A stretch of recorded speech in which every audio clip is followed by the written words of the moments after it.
안녕하세요. 반갑습니다. 벌써 우리가 11일째입니다. 11제가 되겠고요. 여러분 잘 따라와 주셔서 감사하고 또 이어서 열심히 한번 나아가 보도록 하겠습니다. 아침 일찍 힘드시죠? 그렇지만 또 우리가 열심히 힘을 내야 됩니다. 파이팅입니다. 자, 1번부터 보겠습니다. 우리나라 최초의 행정의 근원이 나와 있죠? 최초의 행정의 근원이 됩니다. 자, 최초란 부분이 상당히 중요해요. 최초의 소방 행정의 근원이 뭐냐? 이런 거죠. 행정의 근원이 뭐냐? 고려에서 그죠? 고려가 됩니다. 고려의 금화 제도가 됩니다. 오케이. 최초의 소방 조직이 뭐냐? 또는 최초의 뭐다? 최초의 소방 관서가 뭐냐? 이런 거죠. 얘는 뭐냐면 금화도감이 됩니다. 금화도감이 되는 거고, 자, 또 최초의 소방서가 뭐냐 이런 거죠. 얘가 경성 소방서입니다. 경성 소방서는 1925년도 되겠고요. 자, 금화도감이라는 것은 얘는 언제냐면 조선시대 되겠죠. 조선시대 됩니다. 최초의 예를 들어서 소방 용어 사용 언제? 용어 사용은 1800 몇 년도 95년도 된다고 보시면 됩니다. 그래서 요 정도까지 꼭 기억해야 되는 거죠. 그래서 최초의 소방 행정의 근원은 금화원 제도니까 고려 전기가 됩니다. 고려 전기. 그래서 답은 몇 번? 답은 3번 된다 보시면 됩니다. 고려 전기가 되겠죠. 문종대가 됩니다. 삼국시대 때는 뭐냐면 삼국시대 때는 우리가 미추왕 원년에 금성 서문을 불렀던 기록이 있고요. 통일신라시대 때는 뭐다? 숫과 기로 사용하게 되었다는 거죠. 물론 삼국시대 때 사회적 재앙으로 인식되었던 시기도 삼국이 됩니다. 조선시대 와서 최초의 소방 조직이 되는 것이죠. 금화도감이 됩니다. 자, 이어서 2번 문제 보겠습니다. 자, 구급 환자의 중증도 분류가 알맞은 나와 있는데 긴급이 1순위, 2순위 응급, 3순위가 비응급, 4순위가 사망 지연이 됩니다.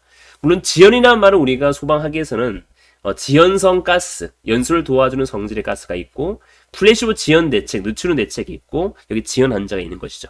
자, 지연 환자는 그 목이 절단된 환자라든지 이런 것을 얘기할 수 있습니다. 긴급이 1순위, 응급이 2순위, 비응급이 3순위, 사망진이 지연이 4순위가 되는데 긴급 환자는 뭐예요? 대량 출혈인 거죠. 기도 화상을 동반한 중증의 화상 같은 거죠. 응급은 뭐예요? 그냥 중증의 화상이 되는 거죠. 일반 경추 손상 의심은 긴급이 되지만 경추를 제외한 척추 골절은 응급이 됩니다. 비응급은 단순 골절 이런 거죠. 단순 화상 같은 겁니다. 자, 그러면 긴급은 적색이 되는 거고요. 응급은 황색이 되는 거고요. 비응급은 녹색이 되는 거고요. 사망 지연은 뭐다? 흑색이 된다 보시면 돼요. 답은 몇 번? 답은 4번이 됩니다. 자, 물론 요즘에 우리가 이건 한번 기억해야 돼요. 요즘에 재난에서 조금 어려운 얘기일 수 있는데 재난에서 우리가 보면 관심이 있고요. 관심. 그 다음에 주의, 경계, 심각이 있죠. 이런 재난 4단계가 있는 거죠. 관심은 주로 뭐다? 블루입니다. 블루. 주의는 뭐냐면 주의는 옐로우가 됩니다. 옐로우. 주의는 뭐다? 옐로우가 되는 거고요. 경계는 뭐다? 경계는 오렌지가 됩니다.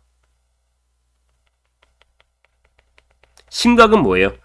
레드가 되는 거죠. 이렇게 나누게 됩니다. 지금은 우리가 재난 단계, 심각 단계예요. 이것도 한번 기억해보면 좋을 것 같아요. 관심은 뭐냐면 코로나가 이제 중국 우한에 발생되었을 때, 주의는 뭐냐면 우한에 들어왔을 때, 경계는 뭐 이제 확대되었을 때고, 심각은 지금처럼 전국 확산되었을 때는 심각 단계를 할 수 있는 거죠. 그래서 재난 단계에서 이런 부분도 가끔 재난의 중요한 파트이기 때문에 한번 보시면 좋을 것 같습니다. 3번 문제가 되는데요. 재난 및 안전의 기본법 시행 영상 소방청이 되는데 정부 중요시설은 행안부가 됩니다. 경기장, 공연장, 발생한 사고는 문화체육관광부가 되겠고요. 그 다음 다중 밀집시설 대형 화재나 위험물 사고는 소방청이 됩니다. 답은 3번이 되겠죠. 산불 산사 때는 뭐예요? 산림청이 되는 것이죠. 자, 4번 보겠습니다. 연기의 계단 실내 유동 속도가 되겠죠. 수평일 때는 0.5에서 1m/s, 수직일 때는 2에서 3, 계단에서 3에서 5가 되기 때문에 계단 얼마다 3에서 5가 되겠죠. 이 메타퍼세크는 우리가 이동의 속도가 되는데, 자, 이 메타퍼세크라는 것은 어떤 게 있냐면 또 이것도 있어요. 폭연이냐, 폭갱이냐, 이 구분도 중요해요. 폭연은 0.1에서 10m/s, 폭갱은 1000에서 얼마다? 3500m/s죠. 또 보행 속도는 어떠냐, 이런 것도 중요해요. 보행 속도. 여기 안에 공존하고 있는 일반적인 분들은 1m/s고요. 관계는 1.2, 노약자는 0.8. 이 수평이고 수직은 반으로 줄어들어요. 그래서 노약자는 0.4, 일반인들은 0.5, 관계인들은 0.6이 되겠죠. 이런 보행 속도도 메타퍼세크라고 보시면 돼요. 알겠죠? 자, 5번 보겠습니다. 5번 문제인데요. 그 할로겐 화합물 및 불활성 기체의 약제에 대한 설명입니다. 옳은 건 나와 있는데 오존 파괴 지수와 지구온난화 지수가 할로겐 CO2에 비해 높다가 낮겠죠, 그죠? 오존 파괴 지수 ODP의 기준점은 CFC11X, GWP의 기준점은 CO2분의 X. CFC11이라는 것을 보면 얘는 첫 번째는 C, HF죠. 플러스 1, 마이너스 1이 되기 때문에 C 하나, H 없고 F 몇 개 하나가 됩니다. 그죠? 자, 그러면 얘는 C가 한 개 있고 F가 한 개 있으면 나머지는 뭐가 되겠어요? 나머지는 CL이죠. 한 개는 C가 있고 한 개 F, CL이 되겠죠. CL. 나머지는 CL이 됩니다. 그래서 CL보다 3가 되겠죠. 이렇게 됩니다. 자, 그래서 낮은 거고요. 두 번째, 냉각 지식 부충맥이 우수하다. 오케이. 이 전체를 물어보면 냉각 지식 부충맥이 맞아요. 근데 만약에 얘만 물어본다라면 사실은 질식 냉각이 될 수 있어요. 뭐 IJ541 같은 경우는 그죠. 자, 그다음 봅니다. 자, 3번을 보면 여기 하재 소환 후 피연소 물질 물리학적 변화를 주지 않지만 완료된 후에 지방소 모두 발생시키지 않겠죠. 그죠? 안 시킨다는 거고 CO2 약제로 급격히 산 농도를 저하시킨다. CO2에 비해 급격히 저하시키지 않아요. 그래서 최근에 CO2가 급격히 산소 농도를 저하시키기 때문에 요즘 제한을 많이 좀 두고 있는 추세라 보시면 됩니다. 그래서 CO2보다는 할로겐 화합물 플러스 기체가 부촉매 소화가 좀 우수하기 때문에 CO2 비해서 급격히 산소를 저하시키지 않는 거죠. 그래서 답은 몇 번? 답은 2번이 됩니다. 저하시킨다가 틀렸고요. 저하시키지 않습니다. 자, 6번 봅니다. 객석 유도 등에 대한 설명인데 옳은 걸 물어봤죠. 통로 바닥 벽에 설치합니다. 통로 바닥 벽에 설치하기 때문에 자, 기역 통로 바닥 벽이 되겠죠. 답은 몇 번? 답은 4번이 됩니다. 통로 바닥 벽 맞습니다. 자, 원칙을 물어본 겁니다. 통로 바닥 벽에 설치하는 거고요. 자, 그다음 봅니다. 자, 7번 보면 이제 위험물에 대해 나와 있는데요. 자, 보겠습니다. 일반 성질인데 자, 옳지 않은 겁니다. 자신은 불연성 물질입니다. 오케이. 틀렸죠. 이류는 가연성 물질입니다. 그래서 틀렸고 한원제 맞고요. 맞고 가연성 고체로 비교 낮은 온도에 착각이 쉽다. 그래서 얘는 하기주의를 표시합니다. 원칙은. 물론 인화성 고체는 하기형을 표시할 수 있고요. 유독성 가스 많이 발생되기 물에 녹지 않는다. 그죠? 답은 몇 번? 1번이 됩니다. 옳지 않은 걸 물어봤기 때문에 답은 1번 됩니다. 자, 8번 보겠습니다. 자, 땡땡은 보일러 주방에 설치하는 거고요. 공칭 작동도가 최고 주요 온도보다 몇 도 이상 높은 데 설치한다 나와 있는데 원칙은 뭐예요? 차동식이 되는 거고 정온식이 되는 거고 또 뭡니까? 몇 도? 20도 높은 데 설치하겠죠. 답은 몇 번? 답은 4번이 됩니다. 정온식이 되는 거고 20도 높이 설치합니다. 자, 여기에 정온식이란 게 있는데 정온식은 온도가 뭐다?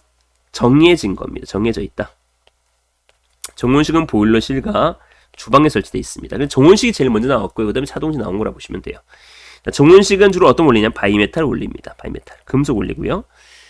정온식 1국속에 동작되는 것이 얘가 바로 스포트형이 있고요.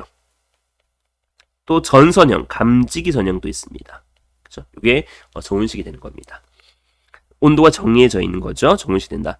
10도라는 건 얘는 뭐가 10도는 어떤 게 있냐면 인하점에 비해서 연소점이 10도 더 높다라고 보시면 돼요. 이 정도까지 기억하면 되겠죠? 됐습니다. 자, 9번 보겠습니다.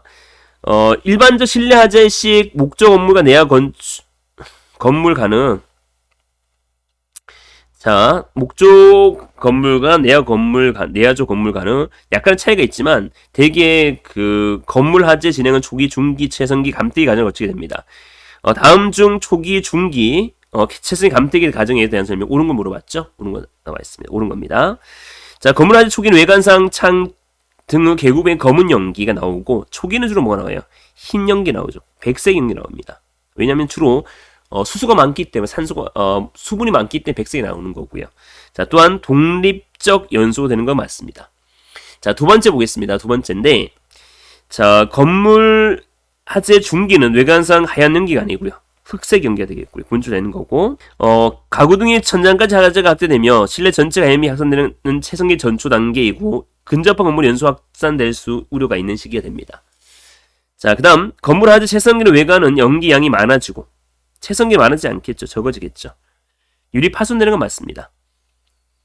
건물 하재 감태기는 지붕 벽체가 다 떨어지고 대들보나 기둥이 무너져서 떨어지며 흑색이 백색이 변하는 거죠. 오케이, 맞습니다. 그래서 사제가 수그러지는 단계고 확산에 대한 일반적으로 그 위험 감소 되겠죠. 답은 몇 번? 4번이 된다 보시면 되겠습니다. 자, 그래서 첫 번째 틀린 부분은 하얀 흰색 연기가 되는 거고, 두 번째는 흑색 연기가 되는 거고, 세 번째는 양이 감소되는 겁니다. 자, 10번 보겠습니다. 오는 걸 물어봤죠. 방폭 구조인데 얘는 전기 설비죠. 전기 설비를 이용한 방폭 구조입니다. 전기 설비를 이용한 방폭 구조가 되는데, 자, 폭발을 방지할 수 있는 구조가 되겠죠. 첫 번째, 안에서 터졌다 견디는 것, 내압 방폭 구조가 되겠죠. 내압 방폭 구조가 됩니다. 그래서 자, 보시면 여기는 어떤 거예요? 안에 기름을 넣는다는 거니까 여기다 절연유를 넣고 다시 불화성과 채우고 바퀴털 누르지 않도록 하는 거죠. 얘가 바로 유입 방폭 구조라고 보시면 됩니다. 본질 안전은 주로 0종에 쓰일 수 있는 거, 가장 위험한 쓰일 수 있는 거고, 안전 증가는 2종, 얘는 1종에 쓰일 수 있다 보시면 됩니다. 가장 위험한 공간은 0종이 되겠죠. 답은 몇 번? 3번이 된다라고 보시면 됩니다. 자, 그래서 우리도 오늘 또 풀어봤는데 조금 어려운 부분도 있었고 또 쉬운 부분도 있었는데 어려운 부분 다시 여러분들이 한번 확인해 보면 좋을 것 같아요. 오늘 수고 많이 하셨습니다. 감사합니다.